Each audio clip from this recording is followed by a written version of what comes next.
I'm so honored today to welcome a colleague, a longtime colleague, Miss Carly Spina, to the podcast. She's going to be talking about her newest book, Moving Beyond for Multilingual Learners Innovative Supports for Linguistically Diverse Students. It was published on November 14th, 2021, which is in close to Thanksgiving. So, that I'm sure was a very thankful moment for you, Carly. Yes, it was. It's like a dream come true. And so it was a very special Thanksgiving this year. Well, I'm sure the people who have your book and are reading it, I'm sure they feel thankful as well. Can you tell me a story from your experience, from your many years of teaching, that has shaped your practice to this day? I was really fortunate when I was in my undergrad program to explore lots of different classrooms. And like I was in the city of Chicago, I was in the suburbs of Chicago, I was in private schools and public schools. And I was able to see a lot of things happening with different teachers and teaching styles and program models and things like that.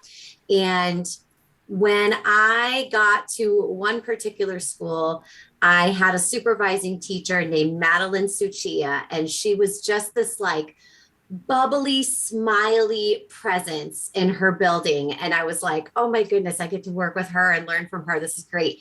And I'll never forget the first thing she said to me was, Carly, you're going to love this. We work with the best kids in the whole school. We work with the best families in the whole school. And when she said that to me about her English learner students, her multilingual students, it was such a breath of fresh air because everywhere else I had been, they look at me and they had said, oh, Carly, this job is so hard. Oh, Carly, we have to fill gaps. Oh, Carly, these kids are behind. And it was just laden with these deficit lens thinking. And so when I met Madeline, I was like, yes. And that was just such a powerful moment for me. That was just like a warm hug. This is who we are as a field, right? We love our kids. We're so excited to serve them. This is the best job in the building.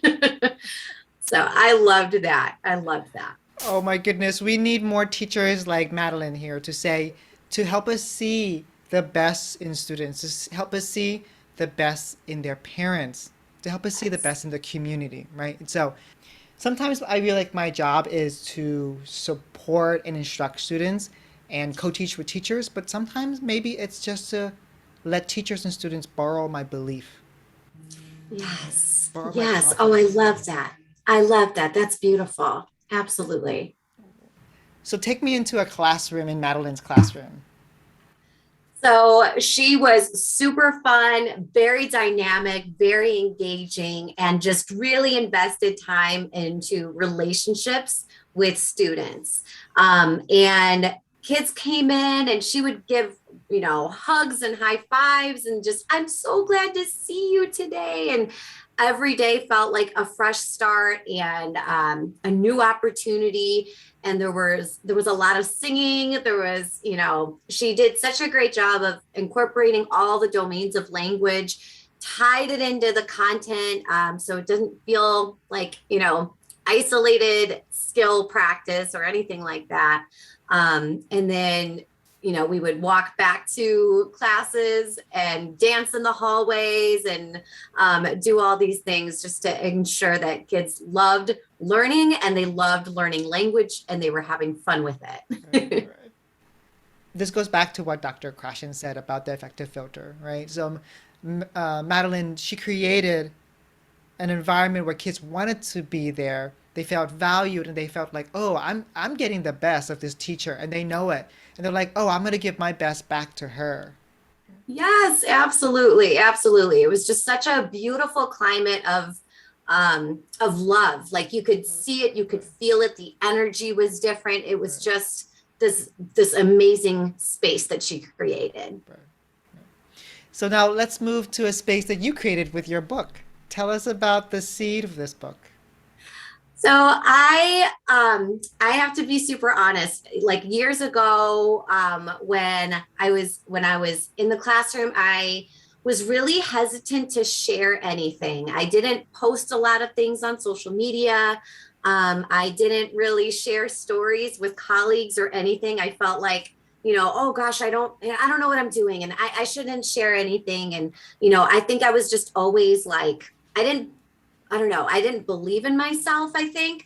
And I didn't think that anything I did or said would bring any benefit to anybody. So I was just I closed my mouth. I didn't share a lot. And as I started to connect with folks online, there was just the spirit of no, like everybody has something to share. Everybody has, maybe it's just like a moment of something small that happened in your learning space, or maybe it was a really cool big unit design, or maybe it was a really great conversation you had with a family.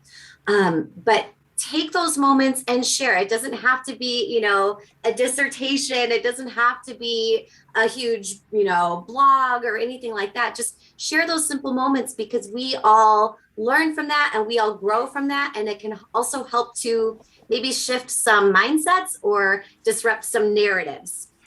And as a white educator serving minority students or minoritized students, I really needed to sit down and reckon with that and say, you know what? I do hear a lot of that deficit language happening. I do see that I have work to do in terms of my own mindset, addressing my own biases. They're all there. Like we have them. We can't, we can't get through life without having them. And so it's important that we reckon with them, we address them. And then again, I can share those small moments here and there. And then I went to a conference in 2019, and Adam Welcome was the keynote speaker. And I adore Adam. He is the co-author of many books. Kids deserve it. Teachers deserve it. Amazing work. And he said during his keynote, we need to share our stories. We need to, if there is something in your heart that you feel called to do, don't hold back and don't say, oh, I just need to wait until this happens, or I need to wait for this many years, or I need to. He's like, just do it now. Just go and do it. If you want to write. And I took that and I went back to my district that next Monday, and I was debriefing with my colleague in our office, and I said, oh my gosh, I've always wanted to, write down some of my thoughts. And she said, then do it, write a book. And I was like, okay. and I was like, all right. So I started writing. And then I felt like I didn't realize how much I had to say. Uh, and so it was really therapeutic for me. It was really reflective for me. And it was a good opportunity for me to just, again, not share my expertise or anything like that. It was just more like sharing snippets of my story, how I messed up along the way, how I grew along the way, just all of those things. So again, it's not like a this is how you do it book. It's more like, this is how I flopped. This is how I grew forward. And yeah, so that's kind of how it all started. Well, I'm very happy that you took the keynote's advice to share, because I think your book, just like all the other books that I read about multilinguals, everyone shares the same message, but they share it in a different voice, right? And you have a very unique voice, and that's why we need to hear it. So everyone will, the way you share will be heard differently by different people. And many people need Carly Spina to share the way you share. And the message is the same, but they need it to come from you, your own style. So I'm so happy that you wrote it. Thank you so much. I appreciate that so much. So you have a very unique style. Speaking of the book, I love it. Can you tell us about the voice and the structure? Yes. So, when this is going back a few years now. So when I was pregnant with my son, this was feels like a million years ago, but he's going to be 14 in February. um, Wait, when stop. I was pregnant, You do not look like you have a 14-year-old child. What is your skin regiment? We need to talk. Oh, thank you. Well, I started really young. I started really young. That's okay. But thank you. It's okay. um, so when I was pregnant, my mom handed me a book, and it was like as thick as an encyclopedia. And it was like the book that everyone gets when they're pregnant. It's what to expect when you're expecting. And she handed me the book and said, read this. This will teach you everything you need to know. And again, I was super young and I was scared out of my mind. And so I opened this book, and it was really hard for me to process and really hard for me to understand. And I was like, not very far into the book, and I was like, oh my goodness, I'm already going to fail at this. This is way out of my league. Parenthood is just not, like, I am not going to do this well. I can't access this content at all. And I felt really defeated reading the book. And so I paused and I said to my mom, I don't think I can do this. Like, this is already making me feel unsuccessful. And then a few weeks went by and she handed me another book. And this one was called The Girlfriend's Guide to Pregnancy. And the style was completely different. I felt like I was sitting at a coffee shop with a friend saying, okay, Carly, this is what they'll tell you, but this is really how it goes down. And this is what you'll see, and this is what you'll hear, and this is what you'll notice, and this is what you'll ask. And it made me feel so much better. Like, oh, I can do this. I just needed someone to tell me in this type of way, and just like cut down all the lingo and all the things, and just bare bones, like what do I need to know? And so as I was writing this book, I wanted to kind of capture that. Like, I love research books. Like, I adore professional reading. I have stacks and stacks of books at all times with me. Um, but I think the ones that light me up the most are the ones that tell me the stories, and the ones that share some ideas, but they're not saying, like, this is how you do it. This is like, here's something that I tried. You might try it, but it might not make sense in your setting. So, what might this lead to in your setting? Like, how can you take this and like light it on fire and make it so cool for your kids?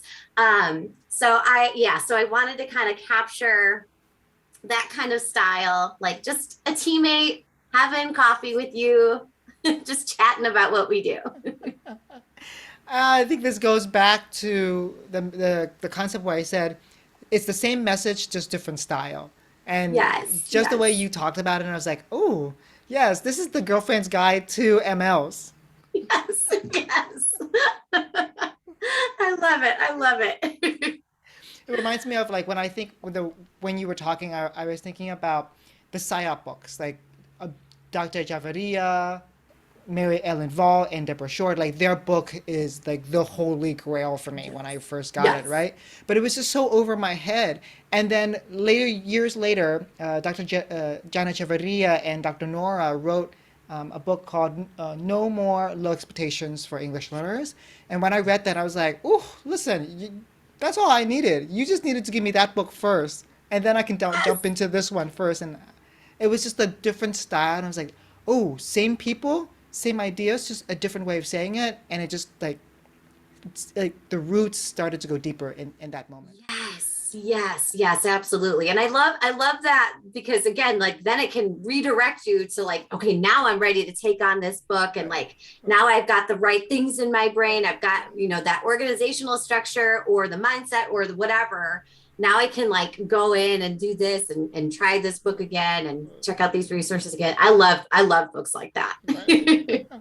Well, you're going to be one of those books that people are like, oh Oh. yes. I need my Carly Spina first, and then I'll enter the other books. Thank you. So let's start talking about your book because it has each chapter starts with Beyond, just like the title. So can you pick four to highlight for us today, which will be a teaser for our friends out there? Yes, Yes. So I would love to share. So Beyond Your Title is the first chapter of the book. And in this chapter, it's kind of like a call to action. So no matter who you are in your school or in your district, no matter what your role says, all of us, all of us have the opportunity to serve multilingual students and families in powerful, meaningful ways. So again, it doesn't matter how long you've been in this role, how long you've been in your school or district, how many years experience you have, none of that matters because you're there. You're there now. And those students need you and your skills and your passions and your fire. So no matter, again, no matter what your title is, you're there and you're gonna light some fires in your setting. So that was like the way to launch the book. The chapter that's called Beyond the Newsletter is a chapter that's about family engagement and family connection. And I remember, again, when I was going through my undergrad programs, I think the one thing they kept saying is, oh yeah, you need to have strong communication with all the families that you serve. So like, make sure you do a newsletter.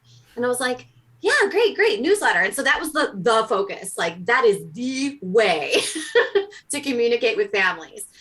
And as I went through my years in education and serving all these different families and different language groups and different program models, I started to really reflect on what are the ways that I'm making the most meaningful connections with my families that I'm serving? And what are the ways that they want to connect and they want to communicate rather than just having it be like Carly central, right? Or like teacher centered.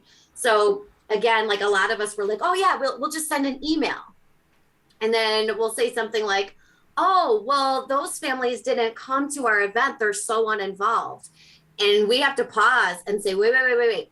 Did you really invite them? How did you invite them? Oh, well, we sent an English email blast to everybody. And so we're like, wait a minute. Actually, we disinvited a lot of families. We disinvited anyone who speaks a different language or reads and writes in a different language. We disinvited anyone who doesn't have Wi-Fi access. We disinvited anyone who doesn't check their email regularly because they don't need to. Like maybe their job or their lifestyle doesn't need to check email regularly. So we disinvited a whole lot of folks. And then we're sitting there saying, oh, they're uninvolved. No. It's actually us. We're uninvolved. Our practices are uninvolved and we're not engaging in the right ways. And so that chapter really goes into family engagement and making meaningful connections and partnerships with the families we serve because they're the best families. I'll take that from Madeline. They're the best families in the school community. Before you go on to the third one, can you talk a little more about that? So beyond newsletter, so what do we do now? You said you shared with us things that we should avoid. Let's share with us things that we can do. Yes. So in the chapter, I talk about a few different things that I tried and again messed up at. I had to revisit and tweak and get feedback from the families I served. One thing that I tried that was really powerful and got a lot of good feedback from families was this idea of bus stop outreach. So, oftentimes we'll say, oh, families come to the school, we're having this event. But we also need to make sure that we are visible in our neighborhoods, in our communities. And so we did this thing where we set up some different bus stop outreach moments where we would make signs that say like, we love our pandas. One of our schools was the Westbrook Pandas. So we made signs, we love our pandas, we love our students, have a great day. And then we just showed up in the morning at a bus stop. And as kids were coming out of their apartments and their homes, they see a huge group of their teachers with signs and balloons and like little donut holes and Dixie cups of orange juice and passing those out and taking selfies and just starting our morning together in a cool, unexpected way. And as the kids are all coming out of their homes, their parents are with them, their family members are there. And they're like, wait a minute, teachers, you're here. This is so nice. So we, everyone got donuts and juice. But it was cool. You could tell you were onto something when the families took out their cell phones and started filming. And they were taking pictures and they're like, look at this, all the teachers showed up. What a nice way to start the day. So I shared that in the book. And then I also shared different ways that again, communication. We often say that communication is a two-way street, but nowadays communication is really more of like a highway interchange because we have so many different avenues and methods for communication. And if we're only relying on the one that, we prefer or the one that makes most sense to us, we're missing on opportunities to connect. And so I explored social media, having a classroom Instagram account, and had a lot of success with that. It was neat because I had a mom once share with me, like, Mrs. Spina, I don't check my email a lot because my lifestyle doesn't require me to, but I am on social media because I want to connect with my own friends and family. So I can follow the classroom account. I can share it with my family members who live in other parts of the world. And it was really neat. One day I had a student say, oh, I want to take a picture of my work because I'm really proud of it. So we took like I always called it a selfie share. We took a selfie of him holding up his work. I did a great job. I'm so proud of myself. And then his uncle from Mexico commented, and he was able to see and follow and say, oh my goodness, I'm so proud of you. So, here we are on like a Tuesday in the middle of the day. And I said, oh, your Theo just messaged you. And he was just overjoyed to have that instant connection. So it was a really cool experience. Oh, that's so inspirational. Thinking about basically what I hear you saying is reimagining, rethinking the way we interact with our parents and the way we open up our classes to them. And one way is through social media, having a class, having a school account where it's just our kids and then we're sharing in this way, where it's like the mini little shares, the mini frequent little shares instead of like the intense academic, like here is a wall of text for us, right? And so it's Yes, we're yes. meeting the parents where they want to be met. Yes, absolutely, absolutely. And getting to know them and their styles and their preferences, it's just so important. It's Right. so important. Would you go back to talking about beyond labels? Yeah. Uh, so talk more about like what we can do. Okay. So in Beyond Your Title, I go deeper into, again, just recognizing that all of us have an opportunity to serve and share and ignite fires. Again, no matter what our roles are. And, it's interesting as I talk to different educators and different roles in a school ecosystem, there are many folks who almost abdicate responsibility, and they'll say something like, Carly, I don't have the training. I don't have the EL certificate or the endorsement on my certificate.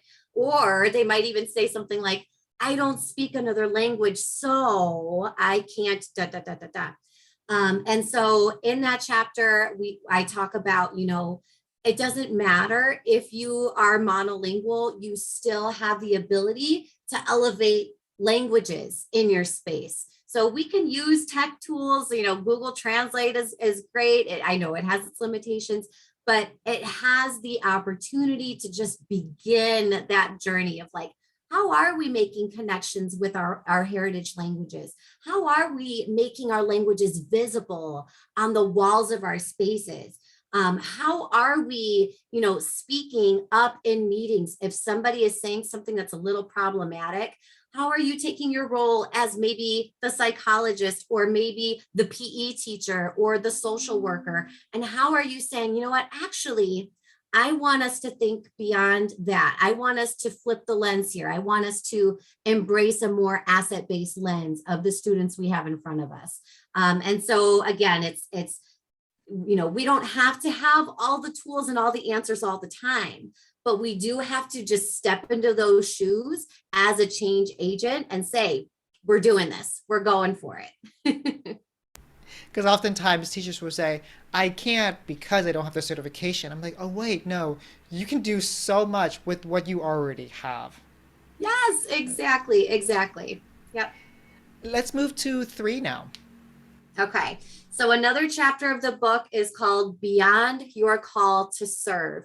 Um, and, throughout the book, I tried to hit on all the different ways that folks in the multilingual ed space serve. Like, right, we are instructional leaders in our buildings. We are educators. We're teachers, right? We serve kids all day long. We are also like family liaisons. We are also community connectors. We serve. We wear so many hats as multilingual educators. And sometimes all of that work and all of those hats that we wear and all of those opportunities for advocacy can really weigh on us. And I share during this chapter a really raw and really emotional story of, again, when a moment when my son was really young, and um, our district was actually doing a practice of like freezing your salary so that you continue, receiving more education.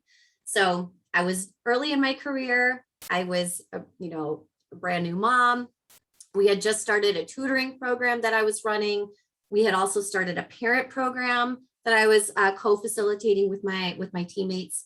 I was going to grad school at night, and every moment I had with my son, I felt like I had to fight for, because I was pulled in so many directions, but I wanted to serve. I wanted to take the momentum of the good work that was happening in my school, and I wanted to keep it moving forward. And so I found myself serving on every committee because we needed to have an EL rep, right? We needed to have that voice for our multilingual students, families, and programs.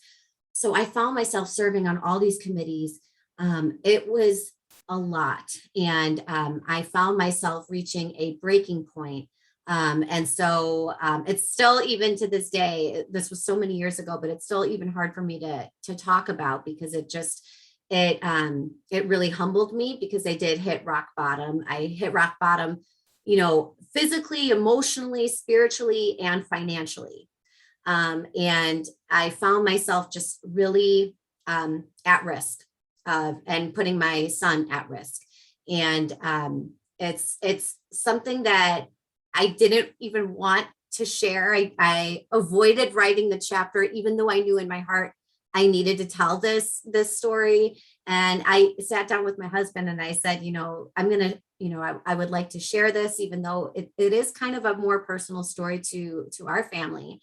And he said, if you feel that other educators find themselves in this position, then you do need to share this. And we need to support teachers. We need to lift them up and encourage them and say, we cannot serve in this way. This is not what it means to serve. We cannot do everything and be every role in the building. You have to just do what you can in that moment, in today, and take breaks and ask for help. Ask for help. That is the biggest, my biggest takeaway. And I hope that's the biggest takeaway for others from this chapter, because we cannot do this work alone. We shouldn't have to do this work alone. And even again, if folks our teachers are serving in a district or a school where they feel like they're the only one pushing, or they're the only ones asking those questions, or they're the only ones raising these points, it feels really isolating. And but none of us have to do this work alone. So that was the hardest chapter for me to write. But I felt like it was important that I share that story, and that I, again, just let teachers know we don't have to do this alone. We don't have to do it all. It is a marathon, not a sprint, as we say a lot. So that was the chapter, Beyond Your Call to Serve. I feel like so many teachers who are listening right now, they're like taking a deep breath and just sighing and saying like, oh, that weight is lifted off my back, off my shoulders. Because they know teachers, when I meet teachers, I know that there's one thing that is for sure. They want to serve. And they keep on giving, and they keep on emptying themselves and pouring into their career, pouring into their students and their communities and their schools.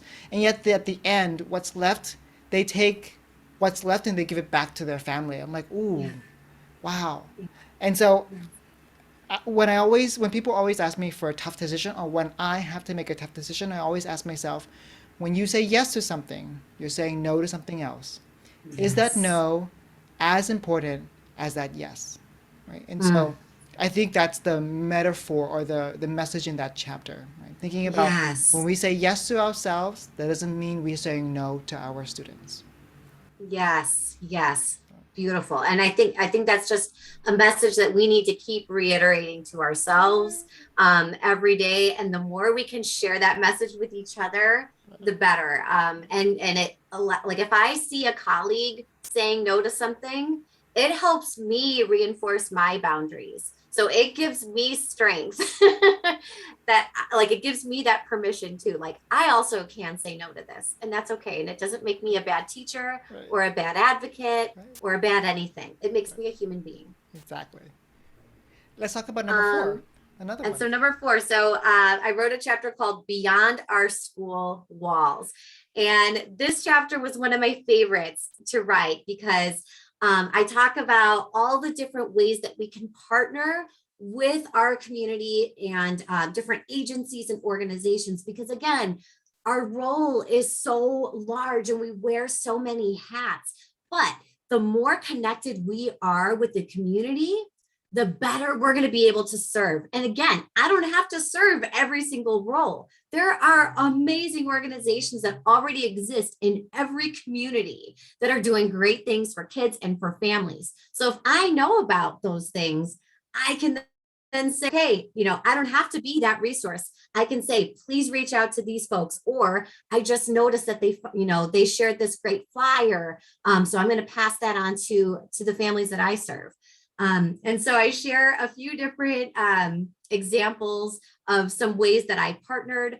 I volunteered at our local food pantry, and I became really good friends with the director there. And it's such a small world. She and I are actually part of the same rescue organization. I foster puppies, and she does too. And so we realized, oh wow, we're a part of the same rescue network as well.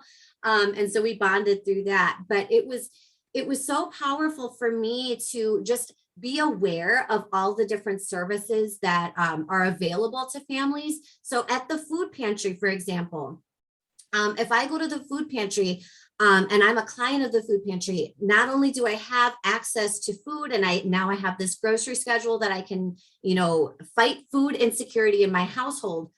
Now I also have access to all of these other programs. They have connections. There was this really great thing that happened where a local church had a member of the congregation who was a mechanic, and he had a body shop in town, and he knew the connection that, like, so if a person of a family lost their job, right, they can't pay their, or I'm sorry, if the family member had car trouble and their car wouldn't start, or they had a flat tire or something like that, and they cannot get to work for maybe a few days, maybe an extended period of time, that puts their job at risk, which puts their rent at risk, which puts their food at risk. It puts everything at risk, right? And so this mechanic knows that. He recognizes that. He says, it might just be, one car issue that can actually lead to a lot of destruction in a household, especially for members of the community who are already vulnerable. And so he said, if you make this connection at the food pantry, the food pantry can then contact me if they know of a family who is struggling, and I'll provide some services to help get their car up and running again so that they don't have to worry, they don't have to put their family at risk. And so again, me as just a volunteer, like I don't do much there, but I'm connected and I know that this resource is new and it just popped up. And so when a family that I knew was experiencing that, I was able to make a phone call, and between all the magic between their organizations, they were able to work it out and make some beautiful things happen for that family. So again, I don't have to serve every role, but I just want to be connected. So I think a good thing for educators to do is just Go online and Google all of the different organizations. Type in youth organization and type in your zip code. And then go on their social media pages and follow all the organizations on social media. I would say follow the fire department page, follow the police department page, community organizations like Rotary clubs, all of those different groups that are in your neighborhood. They're already up and running. They're already doing great things. Just follow them. It's easier for organizations like that to post a quick social media update rather than update their website. That's usually more involved. It takes more time. So their social feeds get updated more. And again, when they post flyers like, oh, we're having a pop-up food pantry, or we're having this toy drive, or we're having a hoodie and warm weather wear drive, or a cold weather, winter weather wear. Then I know about it and I can direct families towards those places. So it's just the power of connections and using our social media for good. It reminds me of Dr. Zakarian Calderon and Gottlieb's book called Beyond Crises. And they talked about like, oh, it's not just about the classroom, it's about the community, bringing the community members together because everyone's invested, because we can see the community members have assets as well. And so we Yes. can bring it all together. Yes, absolutely, absolutely. I'll share a quick story. We had a member of our police department who was kind of like, officer friendly type of thing, and they did visits and things like that. My students like became friends with officer friendly, and we asked him all kinds of questions, and he was monolingual. And the kid said, what would it make your job easier if you also spoke another language? What language do you wish you knew? And so he wrote this whole thing about how beautiful it was that the students were bilingual, and he admired them for that. And it was such a cool moment for the kids because, these were third graders at the time.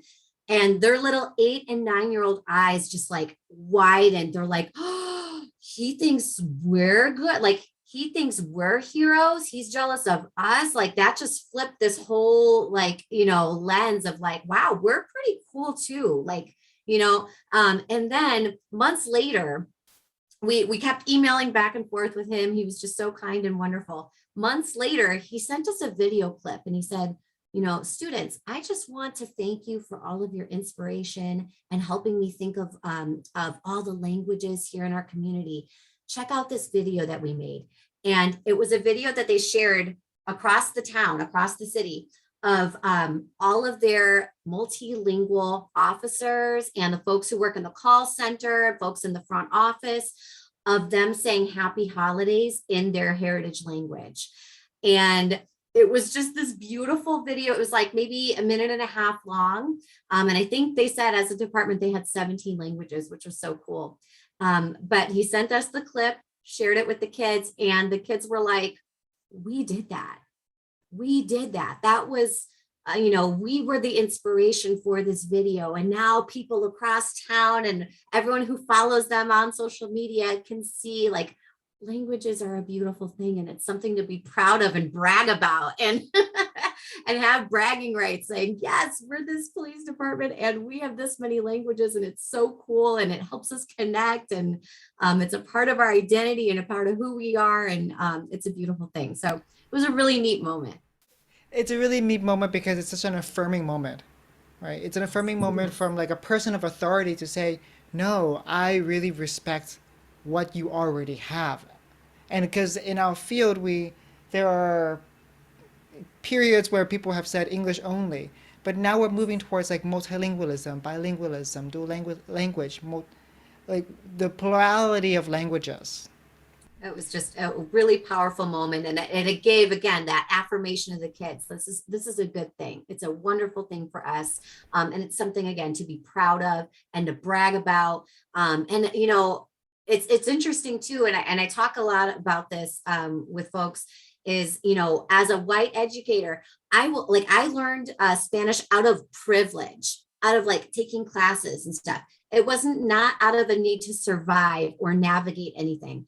And I get praised. Oh, Carly, it's so great that you're bilingual. Oh, it's so great that you speak Spanish. And then moments later, the conversation will come up with the students, and they'll say, "Oh, that student is so low." I'm like, "Wait a minute. how come their bilingualism is, you're calling them low? And you're like, oh, Carly, it's so great that you speak Spanish. So it's I notice that moment happens. It happens, and I have to be super strategic in saying, actually, their bilingualism is actually much cooler than mine. Because again, I learned my bilingualism out of a privilege. So I don't know why we're praising my privilege and not their amazing skills. That's a cool way of saying it. Very, I've heard people share that, and I'm happy that you get to share that perspective once again. So let's end the podcast with this. What's your red light? Red, yellow, green is red is something to stop doing, to something to start doing, and something to keep doing. So red is stop, yellow is start, and green is keep doing. Um, Something to keep doing is keep noticing the language choices that we make in conversation with our colleagues, with our families, with our teammates, with our administrators. I think it's important that we just, again, are just cognizant of the language choices that are in the room, the language choices that come out of our own mouths, the language choices that we hear when people say things like, our students are low, or they're low in both languages. It's important that we are aware of those choices that are made, and it's important that we continue to redirect our colleagues and say, actually, they're not low in both languages, they're developing in both languages. And just having those small shifts in language, because again, language, like our words have power, and our words often reflect our beliefs. So I would say that's something for us to all keep doing, is just noticing those language patterns, and just being more aware of it. I would say a red light, a stop. Um, I would say let's stop doing things just because that's the way we've always done it. I think a lot of us go into, schools and districts where we inherit a lot of practices. We inherit things that people will call traditions, and they're actually really harmful practices. So I think it's wonderful and brave when we're able to say, but why are we doing it? Or can we try this instead? Or have we ever considered? I think it's important to, and again, we're all busy. Our schools are busy places. Our leaders are busy. We ourselves are busy. Maybe no one's ever questioned it before, or maybe no one's questioned it in the last 5 years. So be that voice, ask the question, raise the consideration. So let's stop doing things just because that's the way we've always done it. That's super dangerous. I would say start using your voice. If there are spaces in your school or in your district or in your community, or even in like your community Facebook groups, I would say start using your voice. Be brave, ask that one question, reframe a statement, use like take advantage of those moments that present an opportunity for some education, because again, people don't know what they don't know, and it's important that we take our space as a change agent and as a leader and as an advocate, and just place that little question there, or raise that consideration, and don't be afraid, don't hold back, and if you're feeling like this is a really big step, I don't want to challenge this leader, perhaps you email them, or perhaps you ask a colleague to voice the concern with you, but don't be afraid, don't hold back, because we need more voice, speaking not for our kids, but with our kids and with our families. And yeah, we can't waste those moments. We have to take those opportunities and hold on to them, even if our hands are shaking, and voice those concerns and ask those questions. Well, Carly, you know how you said you started this book? You wrote this book because someone on stage said, go and write and share your story. I think you have inspired so many teachers who are listening right now to say, "Whew, that Carly Spina, she's going to get me to write now." I hope so. I hope so. Thank you. Well, I know for certain that you inspired so many teachers through this podcast conversation who needs coffee when they have you supporting them and cheering them on. So, Carly, thank you for speaking to the heart of teachers. Thank you so much. I appreciate this opportunity. I've always been such a big fan of this podcast, so I'm super excited to be a part of it. Well, Thank you. thank you.